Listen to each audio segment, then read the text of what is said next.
How do you react when you hear you have to sacrifice all things for God?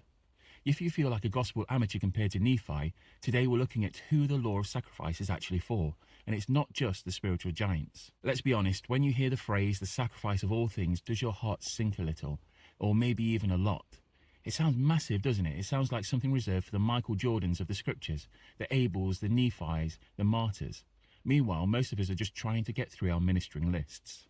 But how do we move past that recoil feeling? Lecture 6 from the Lectures on Faith offers a perspective shift that can change everything for us. The law of sacrifice isn't about God wanting to take your stuff. He doesn't need your car or your house.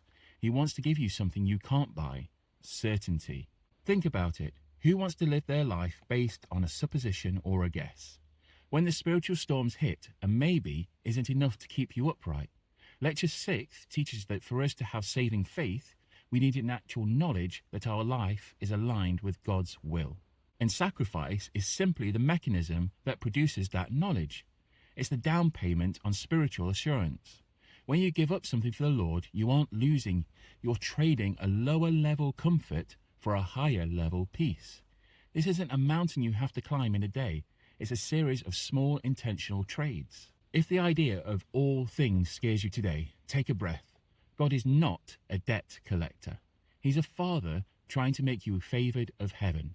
That quiet whisper of approval only comes through the act of giving. I do these every morning after the school run, so join me for tomorrow's video by hitting the plus sign and making sure you go to hillofhebron.com, where I go into this a lot more.